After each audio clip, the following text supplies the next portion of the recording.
Vamos abrir a Bíblia em Efésios 2, versos 8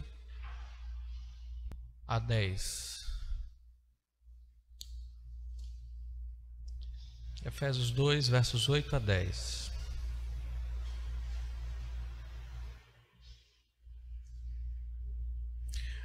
Nós ainda estamos olhando os atributos de Deus, vamos ponderar um pouco mais sobre a graça, o amor, depois sobre misericórdia e fidelidade, e por fim santidade, justiça.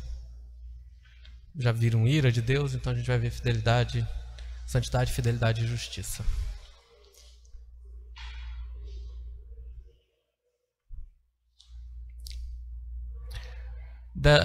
Efésios 2, 8 a 10. Assim diz a palavra de Deus.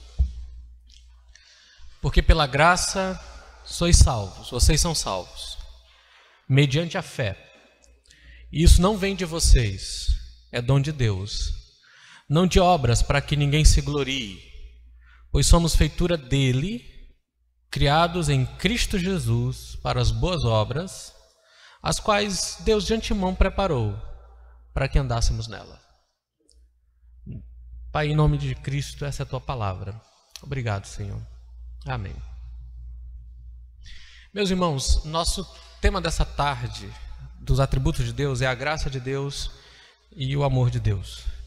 E cada crente, cada um de nós aqui, e cada crente deveria ser agradecido a Deus por tudo. Por tudo. Mas principalmente por sua salvação, porque a salvação é pela graça, tanto no planejar quanto no executar. Deus que fez o plano, Deus também executa o plano. E tudo é pela graça. O favor imerecido de Deus. Deus é o arquiteto e Ele também é o construtor da casa feita de pedras vivas. O Senhor Jesus disse: eu edificarei a minha igreja. E se pudermos mudar a figura de linguagem, nós poderíamos dizer: Deus prepara a mesa e nos dá o apetite para dela comermos do pão da vida. O Espírito Santo enche a casa do Pai, convidando-nos a entrar. Então, essa correção não é externa. Ela de modo nenhum interfere na livre agência do ser humano, mas é uma compulsão interna pela qual o pecador se torna disposto pela graça. E essa prontidão é resultado da convicção dos pecados que o Espírito Santo produz em nós e uma revelação de Cristo no pecador como Senhor e Salvador dele. Em outras palavras, os homens creem pela graça. Quando Apolo chegou, por exemplo, a Caia, trazendo cartas de recomendação aos apóstolos, disse que aproveitou muito aos que pela graça criam. Atos 18, 27. Um homem, certa vez, referiu-se a um pastor, falando a si mesmo como tendo sido feito por si mesmo. Um ouvinte comentou: é bom que confesse tal fato. A maioria acusaria sua má sorte, a sua esposa ou ao Criador, mas que você é ruim assim porque você fez você mesmo, e não é porque alguém fez isso com você. E é fácil, é natural que, como crente, nós nos alegremos em dizer: mas pela graça de Deus eu sou o que sou. Nenhuma obra da graça, nenhuma obra em nós é feita sem a graça de Deus. E na obra da graça, o Espírito Santo, pelo poder da convicção das Escrituras, dá ao pecador uma visão de si mesmo e em seguida livra o pecador da frustração resultante ao dar ao pecador uma visão de Cristo através da luz do Evangelho. Um velho puritano uma vez disse assim: onde eu estaria se não tivesse olhado para Cristo? Graça é, na verdade, a base de toda a existência do cristão. Por isso é tão importante que a gente olhe para essa verdade impressionante da graça de Deus. Vamos tentar ver umas definições de graça. Qual é a definição mais básica que eu e vocês conhecemos de graça? O que é graça para você? Graça é o favor imerecido. É uma definição simples e direta. Eu gostaria de olhar com vocês algumas coisas importantes aqui. A palavra grega graça, a palavra grega da onde vem a palavra graça, aparece na Bíblia mais de 150 vezes no Novo Testamento e é geralmente traduzida como graça em nossa Bíblia. E não é tão fácil pegar uma palavra que aparece tantas vezes e com tanta diversidade de aplicações e desenvolver uma doutrina nisso. Além disso, toda a verdade sobre o assunto nunca poderá ser condensada em uma frase só. Graça é um dos atributos divinos ou perfeições de Deus em sua natureza, que é exercida na salvação dos pecadores. Grandes e bons homens já batalharam com a verdade da graça, tentando defini-la e descrevê-la. Veja algumas delas. Graça não é algo que se deve ao pecador, mas é algo que ele recebe. Não é algo que ele pode reivindicar. Há uma definição feita por um pregador puritano que diz: graça é amor que ultrapassa todos os limites do amor. Portanto, não é algo que se deve ao pecador, mas é algo que ele recebe. Não é algo que ele pode reivindicar. Um outro pregador chamado Alexander White define assim: graça e amor são essencialmente o mesmo, sendo que graça é o amor se manifestando e operando em certas condições e adaptando-se a certas circunstâncias. O amor não tem limite, nem lei como tem a graça. O amor pode existir entre iguais, ou pode ir até os que estão acima de nós, ou descer aos que estão abaixo de nós. Mas graça, por sua natureza, só conhece uma direção. Ela desce aos que estão abaixo. É um amor de verdade, mas amor às criaturas. Portanto, um amor que se humilha. O amor de um rei por seus iguais ou pelos outros do palácio real é amor, mas seu amor aos súditos é graça. É por esse motivo que o amor de Deus é chamado de graça. Essa é uma boa e longa definição, mas há mais. Alexander Maclaren, ele faz a seguinte definição: a palavra graça é um tipo de sumário da totalidade das bênçãos imerecidas que vêm ao homem através de Jesus Cristo. Em primeiro lugar, ela descreve o que nós chamamos de disposição da natureza divina. E ela indica um amor perdoador de Deus, imerecido, espontâneo, eterno e que chega ao nível do homem. Todas as disposições de Deus são ativas. Portanto, a palavra passa de uma disposição a uma manifestação, fazendo da graça de Deus um amor ativo.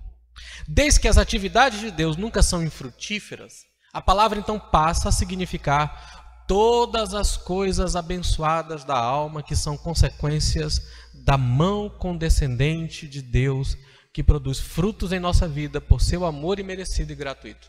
O que ele quer dizer com tudo isso? Que a graça é uma disposição que atua em direção ao pecador e que é a fonte de todas as dádivas e bênçãos que ele experimenta e que ele desfruta. Graça é algo em Deus que está no coração de todas as suas atividades da redenção.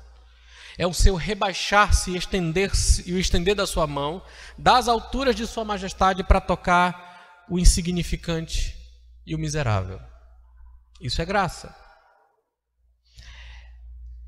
Então, veja que a gente define tudo isso naquela frase: graça é favor imerecido.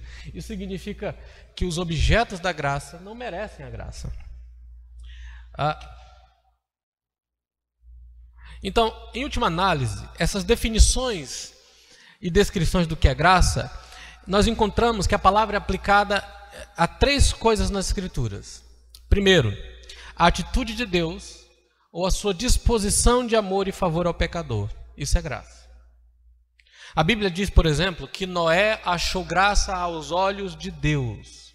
A atitude de Deus para com ele era uma disposição de favor e amor, e sendo Noé um pecador, que antes de dizer que Noé achou graça aos olhos de Deus, Gênesis capítulo 6, versos de 5 a 8, diz que a maldade do homem se havia multiplicado sobre a face da terra, e que todas as imaginações e intenções do coração do homem eram continuamente mal.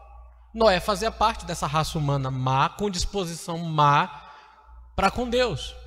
E, no entanto, no meio do juízo, quando Deus decide e decreta a condenação da raça humana, Deus decide dar graça a um ser humano que não merecia. Então Noé achou graça, ou a graça foi concedida a Noé. Ele era um pecador, Então houve uma disposição da parte de Deus em direção a um pecador. A segunda é quando Deus faz algo de bem pelo pecador. Isso também é graça. Quando ele redime o pecador, quando ele promove, e aí falamos de graça comum, quando Deus promove o bem de todos os seres humanos, independente de serem eles piedosos ou não. Todo ato de bondade, toda disposição bondosa de Deus, quando Deus faz algo de bom para o pecador, isso é graça.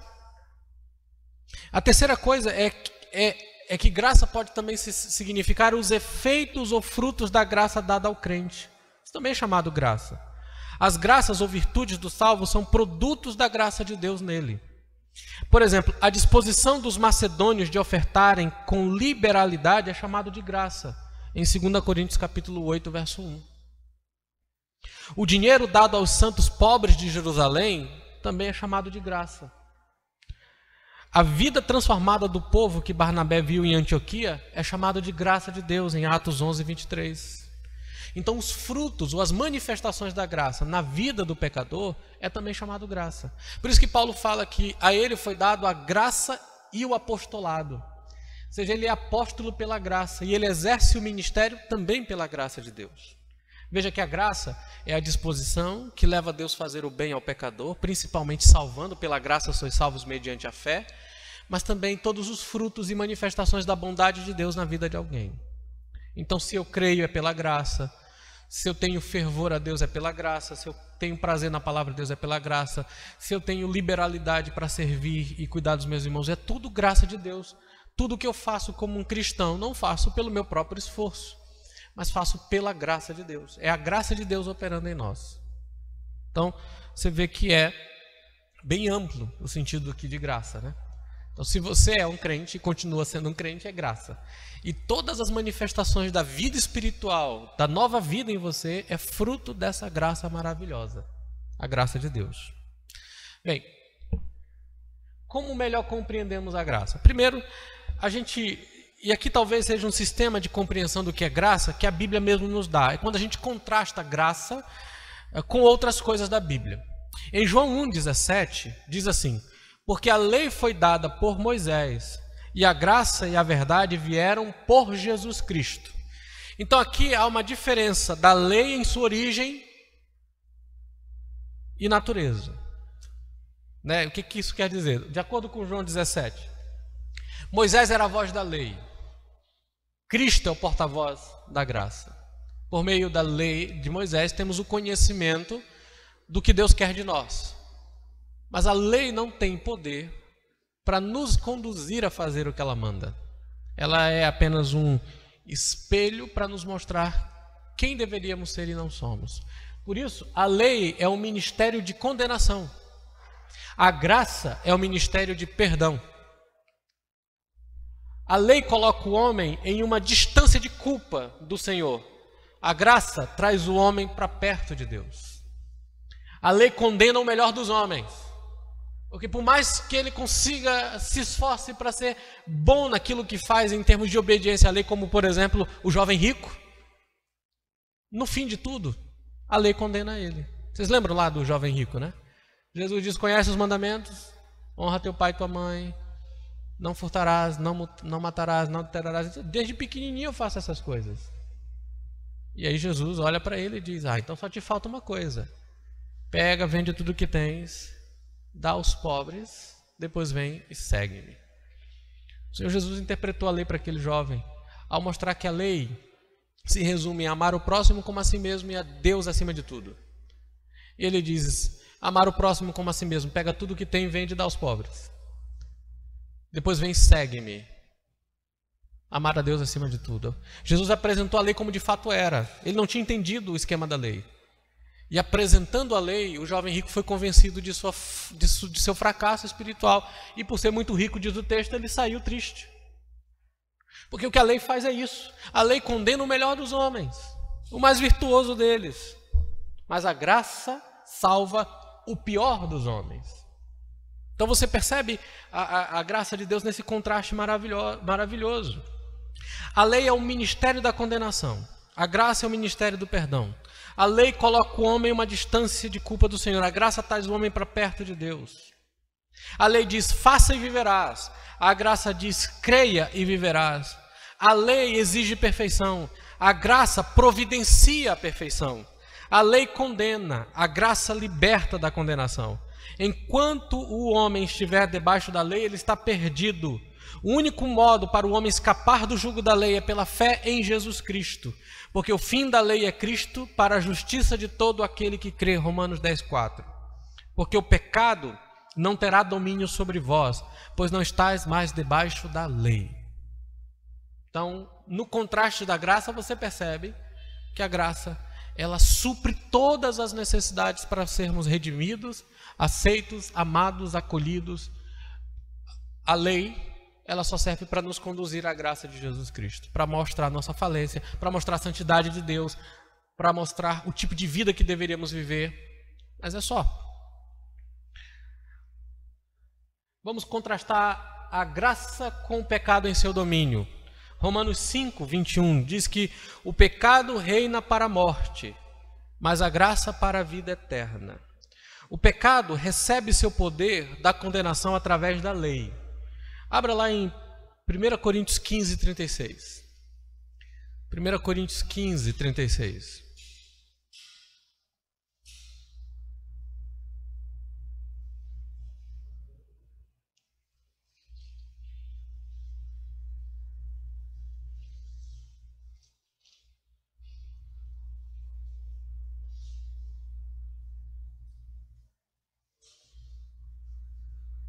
O que diz aí?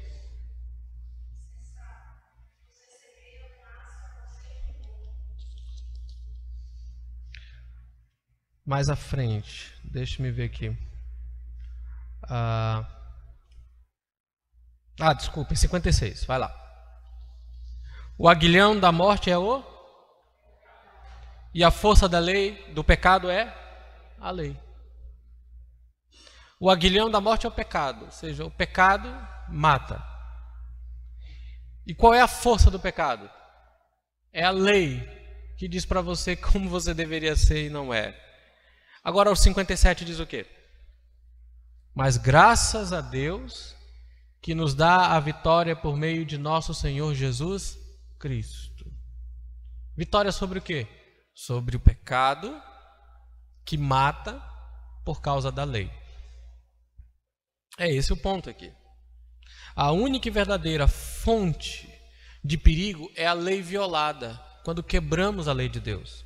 O único meio de verdadeiro escape é a lei satisfeita. Cristo satisfez a lei por seu povo, para que a lei pudesse estar satisfeita com eles. Ok? Então, você percebe que o pecado reina e mata, enquanto a lei salva. A graça traz a salvação. A lei não, a graça traz a salvação. Vamos contrastar a graça com as obras na salvação dos pecadores.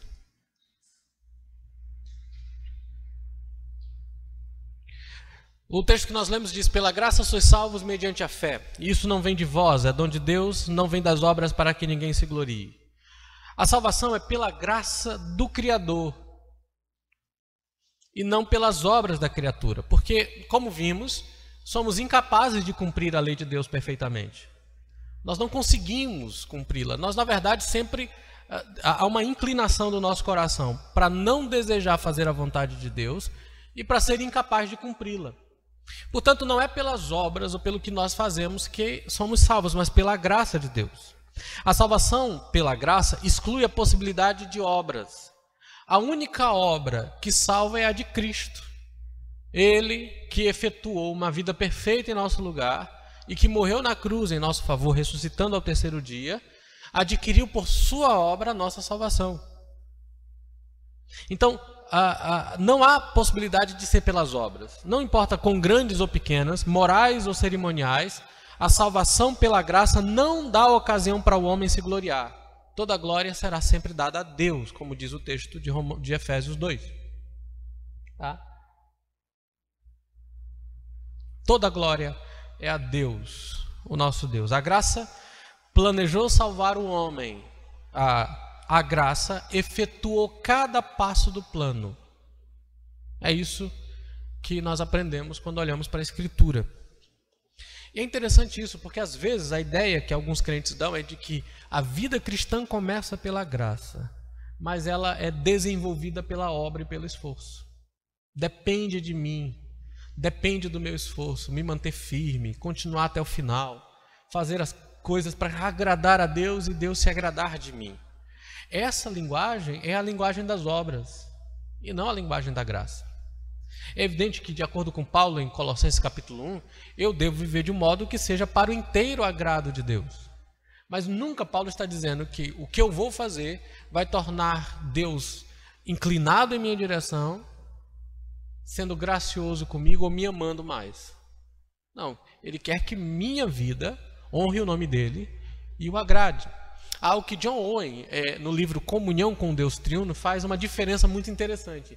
É a diferença entre a comunhão de posição e a comunhão de caminhada, de relacionamento. Pela graça de Deus, em Cristo Jesus, eu já sou filho de Deus e já estou em comunhão com Deus. E isso não vai mudar nem um momento por alguma falha ou fracasso da minha parte. É um status, é uma posição. Que a Bíblia diz que eu sou santo, adotado na família de Deus, justificado pela graça mediante a fé em Jesus. É uma posição que você foi inserido pela graça de Deus e de lá você não sai. É como Paulo diz em Romanos 5, nos gloriamos na graça na qual estamos firmes. Estamos lá. Agora, isso não muda. Deus não vai ficar zangado com você e condenar você, expulsar você da família dele. Você é dele para sempre. Agora, há uma diferença na relação de comunhão, de uma caminhada que a gente faz com Deus todos os dias. E nessa caminhada, nós entristecemos o Espírito. Nós ofendemos a Deus com nossos fracassos e falhas. E nesse aspecto podemos até dizer, isso afeta a nossa comunhão com Deus.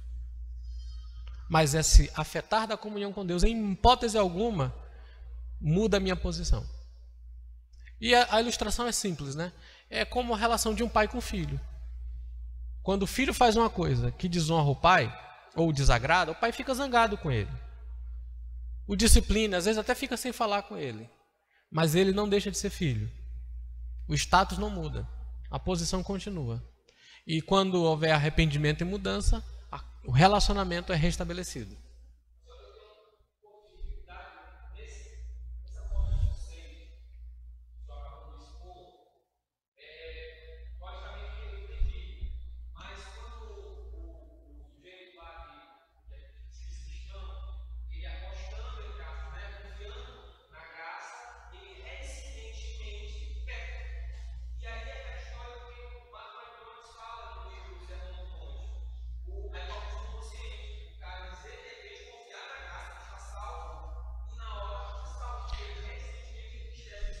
Sim, o argumento de Romanos 6 é exatamente o de que, uma vez que a graça te colocou nesse estado, você não pode viver debaixo do pecado, como se fosse escravizado. Então, você deve viver uma novidade de vida, porque você já foi transformado por essa graça. É porque não nasceu de novo, não é cristão de fato, exato. Se usar a graça para libertinagem é um uso errado. O que Owen queria mostrar é que a questão não é do pecador viver na prática do pecado, porque aí João vai dizer na primeira carta que isso não existe, um cristão vivendo na prática do pecado. O que ele está falando é do cristão achar que porque ele caiu em pecado, isso afetou sua posição diante de Deus. E isso não acontece. Entendeu? O que Paulo diz em Romanos 6 e em Colossenses 3 é que nós já morremos para o pecado. Já foi isso. Aí você precisa viver à luz disso. Mas você já morreu. Você não precisa mais viver escravizado, nem dominado, nem controlado. Porque você tem uma nova natureza. E ele faz isso numa figura simples. Assim como Cristo morreu, você morreu. Assim como ele ressuscitou, você ressuscitou. Então o argumento de Romanos 6, muita gente divide assim em Romanos, né? Capítulo 3 a 5, justificação pela fé. De 6 a 8, santificação. Não é verdade. O capítulo 5, o 6 é uma resposta ao primeiro questionamento sobre a pregação da graça. Ora, se tudo é pela graça, mediante a fé, pela obra de Jesus, então, e aonde abundou o pecado, superabundou a graça, então eu posso viver do jeito que eu quiser, que a graça vai sempre abundar. Que é o que diz Romanos 6. E Paulo vai dizer, não, de modo nenhum. Isso é uma má aplicação do texto e uma consciência, um conceito errado de quem você é. Ele trabalha 2 blocos aí. O primeiro bloco ele mostra, nós já morremos. Considere-se. No segundo, ele trabalha com a quem você deve servir. Não sirva mais ao pecado e entregue seus membros ao pecado, mas sirva a Deus. Por quê? Porque você já morreu para o pecado e está vivo para Deus.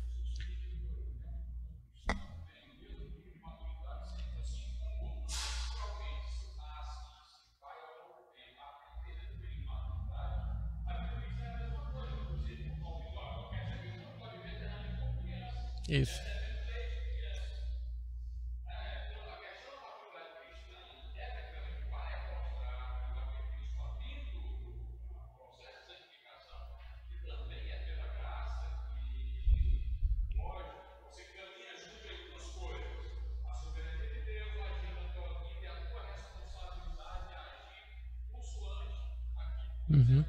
É isso mesmo. E é claro, existem cristãos que terão lutas, infelizmente, constantes e repetidas com algum pecado e falha específica.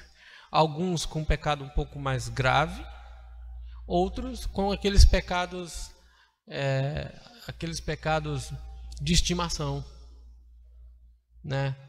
Como, por exemplo, a ira, né? Ou então a ansiedade, que não se atribui tanta seriedade a isso como pecado, né? Os pecados intocáveis, aqueles pecados lá. Pois é, exatamente. Eles não têm o mesmo peso que, por exemplo, fornicação, assassinato. É evidente que na Bíblia há gradações de pecado e de consequências. Há pecados, sim, que são mais graves do que outros. Uma vez uma pessoa disse, pastor, não existe pecadinho e pecadão. Claro que existe pecadinho e pecadão. Tudo é pecado diante de Deus, para começo de conversa. E tudo traz morte, ponto. Mas há gradações de pecados, há pecados mais graves do que outros. Claro que há. Pegue o livro de Levítico e veja que alguns pecados eram punidos com pena de morte. Adultério era pena de morte. Lembra? Os 2 deveriam ser levados até a porta e apedrejados até a morte. Mas junto com o adultério, um outro pecado que a gente acha e até tolera mais, também era com pena de morte. O filho desobediente. O menino desobediente. Tinha que ser levado para a porta da cidade e apedrejado até a morte. E os pais deviam jogar pedra no menino. Então, por quê? Porque isso era grave e era entendido como sério. Era entendido como sério.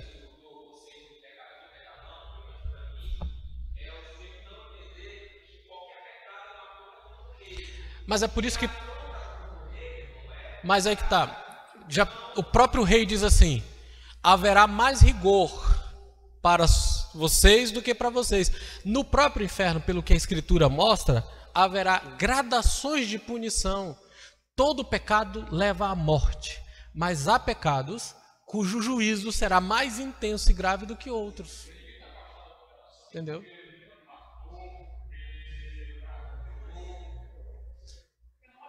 Menor que seja, condena.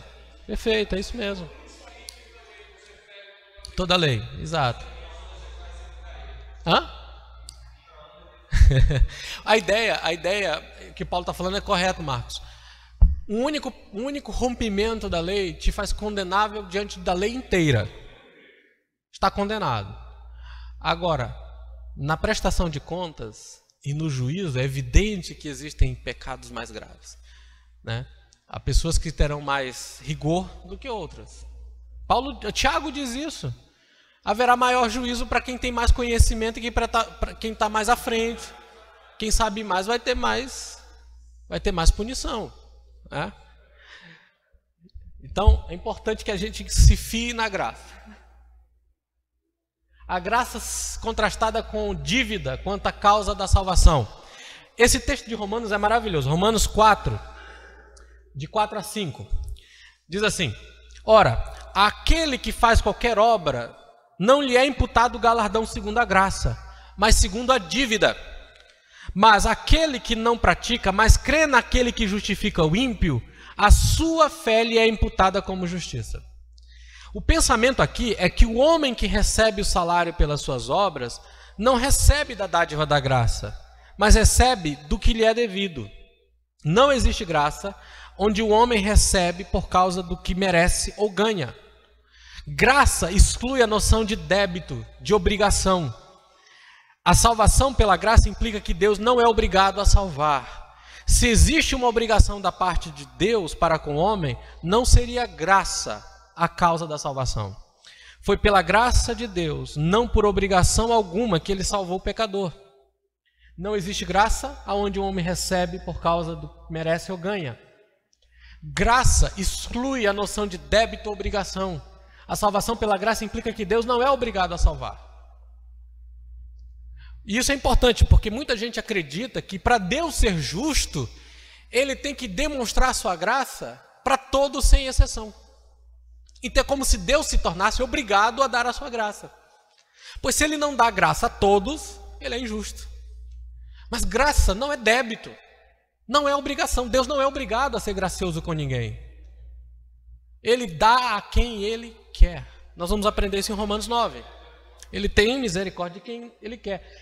Se existe uma obrigação da parte de Deus para com o homem, não seria graça a causa da salvação. Então o pensamento de que Deus deve alguma coisa a nós exclui completamente a graça. O Toplady, um escritor cristão, disse o seguinte: o caminho ao céu não é uma estrada de pedágio, mas uma estrada livre, pela graça imerecida de Deus em Cristo Jesus. A graça nos encontra como pobres e mendigos e nos deixa como devedores. Devedores à graça. Então, esse é um contraste maravilhoso. Como as montanhas elevam-se sobre os vales, diz Toplady, assim a graça excede aos nossos mais altos pensamentos. Bem, nós temos aí tudo uma definição de graça. Vamos olhar a graça na Trindade, então. A graça na Trindade, é importante essa definição, porque todas as 3 pessoas da Trindade são igualmente graciosas para com o pecador. Apesar de na nossa bênção apostólica a gente falar a graça do Senhor Jesus Cristo, né? O amor de Deus o Pai, a comunhão do Espírito, mas a graça diz respeito às 3 pessoas da Trindade. A graça do Pai, do Filho e do Espírito Santo é igual em sua extensão, mas é distinta em operação e administração. Deu para entender isso aí? A graça das 3 pessoas, ela é igual na sua extensão. Os 3 agem graciosamente sobre as mesmas pessoas. O Pai não elege uns, enquanto o Filho redime outros. E o Espírito aplica a graça a outros. Não. A graça que o Pai dá é a mesma que o Filho opera pela sua obra e o Espírito aplica. Então, a extensão da graça nas 3 pessoas é para as mesmas pessoas. Mas a forma como essa graça opera depende daquilo que nós já aprendemos aqui sobre Trindade, a economia da Trindade. Qual é o papel do Pai? Qual é o papel do Filho? Qual é o papel do Espírito Santo? Os 3 são igualmente fonte da graça de Deus. Por exemplo, Romanos, que nós estudamos semana passada, Romanos, capítulo 1, no verso 7, lá na parte final diz assim: que a graça e a paz de Deus, nosso Pai, e do Senhor Jesus Cristo estejam com vocês. Você percebe que graça e paz é tanto da parte de Deus quanto da parte do Filho. E certamente é também da parte do Espírito Santo. Então, graça e paz vêm igualmente da mesma fonte. No entanto, como é que isso se manifesta? De que modo a graça na Trindade se manifesta? O Pai, ele é a fonte de toda a graça. Ele propôs o fato e o plano da graça. Ele formulou o concerto da graça, o pacto da graça. No pacto da redenção, a gente vai aprender aqui que existe na doutrina e na nossa confissão de fé, fala-se do pacto da redenção. O que é o pacto da redenção? É a aliança feita pelas três pessoas da Trindade, com vistas à redenção dos seus eleitos. No pacto da redenção, cada pessoa da Trindade tem seu papel. O Pai elegeu um número enorme de homens e mulheres e deu a Jesus Cristo. O Filho comprometeu-se a assumir a natureza humana por eles, assumir o pecado por eles, ressuscitar por eles, subir ao céu e interceder por eles. E o Espírito comprometeu-se a aplicar a obra planejada do Pai e concretizada pelo Filho. Então isso é o pacto da redenção. Por causa do pacto da redenção, Deus estabeleceu um pacto de graça, mediado por Jesus Cristo.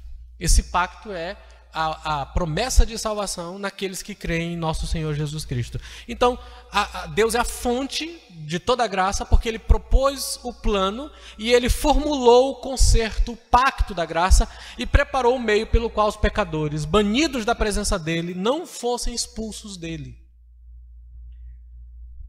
Que maravilha isso, né? Ele fez a escolha pela graça dos que seriam os beneficiados por sua graça. Foi o Pai que colocou o selo da eleição em cada um dos membros do povo de Jesus Cristo. E depositou seu amor sobre eles e deu a Jesus. Como é que a gente chega a essa conclusão, né? Quando a gente lê a Bíblia. Por exemplo, Jesus deixa claro que ele veio para concretizar um plano. Vamos ver isso rapidamente? João, antes da gente ter um intervalinho. João capítulo 6.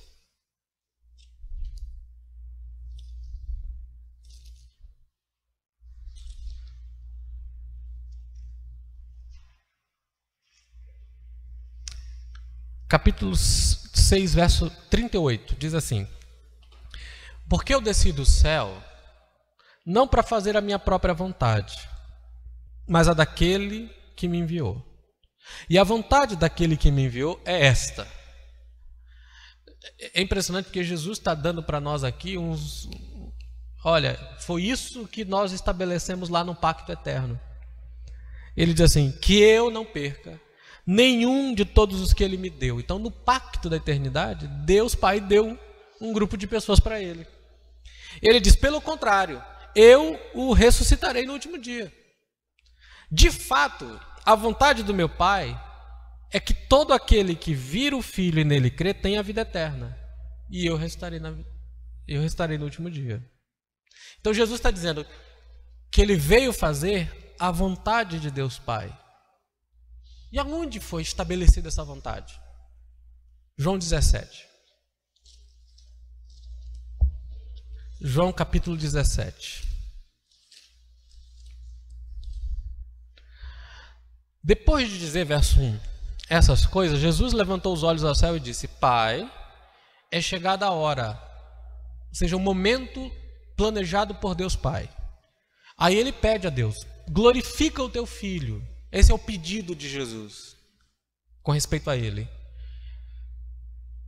E para que Ele quer isso? Ele diz, para que o Filho glorifique a Ti, assim como lhe deste autoridade sobre toda a humanidade, a fim de que conceda a vida eterna a todos os que lhe deste. E a vida eterna é esta, que conheçam a Ti, o único Deus verdadeiro, e a Jesus Cristo a quem enviastes. Eu te glorifiquei na terra, realizando a obra que me deste para fazer. Agora, ó Pai, glorifica-me contigo mesmo, com a glória que eu tive junto de Ti, antes que houvesse mundo. Então, antes da existência do mundo, o Filho e o Pai sempre viveram em eterna comunhão e glória. E lá, Deus Pai deu um grupo de pessoas a Jesus. E Jesus veio à terra para salvá-los, para dar vida eterna a eles. É isso que dizemos que o Pai é a fonte da graça. Ele planejou, Ele formulou o pacto da graça, Ele escolheu aqueles que seriam objetos da graça, e na plenitude do tempo, Ele mandou o seu Filho ao mundo para servir como mediador da graça. Foi o próprio Deus Pai que fez isso, enviando o seu Filho ao mundo. Porque Deus amou o mundo de tal maneira que deu o seu Filho. E Jesus deixa claro, eu vim para fazer a vontade do meu Pai. Então quem é a fonte da graça? Planejada, arquitetada, incluindo desde o plano, o projeto, o conserto, os objetos dessa graça e o envio de Jesus. O Pai. Naquele livro, A Comunhão com Deus Triuno, John Owen deixa claro que nós temos comunhão com as 3 pessoas da Trindade. Então a gente precisa sempre lembrar disso, porque a tendência nossa ou é focar em Deus Pai, ou focar em Deus Filho, ou focar no Espírito Santo. E nós precisamos entender como nos relacionamos com eles. É uma boa leitura para os irmãos. O Filho Eterno é o canal de graça. O único meio pelo qual a graça de Deus pode atingir o pecador é através de nosso Senhor Jesus Cristo, porque toda a obra necessária para que a graça planejada por Deus chegue até nós foi consumada na obra de Jesus Cristo. Oi, pode falar.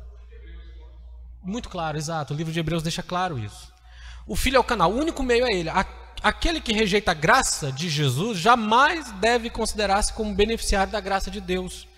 Por quê? Porque a obra de Jesus reconciliou graça e justiça. O Salmo 85, verso 10, ele diz o seguinte: a misericórdia e a verdade se encontraram, a justiça e a paz se beijaram. O que significa isso? Que com a obra de Jesus Cristo, nossos pecados, porque éramos pecadores, foi completamente punido em Jesus, para que a lei de Deus e a santidade de Deus fossem plenamente satisfeitas, e agora aqueles por quem Cristo morreu pudessem ser reconciliados com Deus. Justiça, o pecado foi punido. Paz, o pecador é recebido e acolhido. É isso que Paulo diz em Romanos, no capítulo 3, quando ele diz que Deus se tornou, ele fez isso em Jesus para que ele se tornasse, ou ficasse claro que ele é justo, mas também justificador dos que têm fé em Jesus. Ele é justo porque ele puniu o pecado.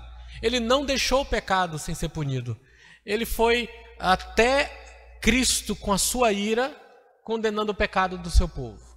Mas ao mesmo tempo ele justifica, ele declara justo aqueles que têm fé em Jesus. Ele pode ser gracioso sem perder sua justiça. E, em Cristo resolve-se um dilema, como o Dr. Martin Lloyd Jones diz em Romanos, nas suas exposições de Romanos, ele diz assim, um dilema que era um dilema até mesmo para Deus. E ele diz, digo isso com muita reverência. Como Deus poderia salvar pecadores e ainda assim permanecer um Deus santo, justo, como diz Êxodo 34, que não inocenta o culpado? A obra de Cristo faz isso. E ele é o canal, então, de todas as dádivas que o pacto da graça adquiriu para nós. Olha essa citação, irmãos. Eu não coloquei aqui, eu devia ter colocado. Deixa eu citar para vocês aqui. John Bunyan diz assim: ó filho do bendito, a graça te tirou da tua glória, a graça te trouxe para a terra, a graça fez com que tomasse sobre ti o peso do nosso pecado, peso inexplicável de maldição. A graça se encontrava em teu coração, a graça sangrou o teu lado ferido, a graça se derramou da tua fonte coroada de espinhos, a graça se apresentou com os cravos nas mãos e os espinhos na fronte. Oh, aqui estão as insondáveis riquezas da graça. Graça para alegrar o pecador, graça para a admiração dos anjos, graça para atemorizar os demônios. John Bunyan, o escritor de O Peregrino. Então, Cristo adquiriu e é o canal de graça. O Espírito Santo é o administrador da graça. Sem a graciosa operação do Espírito Santo na conversão do pecador, nenhum pecador seria beneficiado pela graça. O que o Espírito Santo faz, então? Ele toma o que é de Cristo e dá ao pecador. Ele desperta todas as almas escolhidas por Deus e conduz a Cristo todas as ovelhas pelas quais o bom pastor dera a sua vida. Ele conquista o mais endurecido dos corações e limpa a lepra mais profunda do pecado. Ele abre os olhos cegos pelo pecado e os ouvidos fechados por Satanás. O Espírito Santo revela a graça do Pai e aplica a graça do Filho. Ou como eu li para vocês aqui na introdução, achei muito interessante essa citação, em que ele diz assim: todo crente é produto da graça.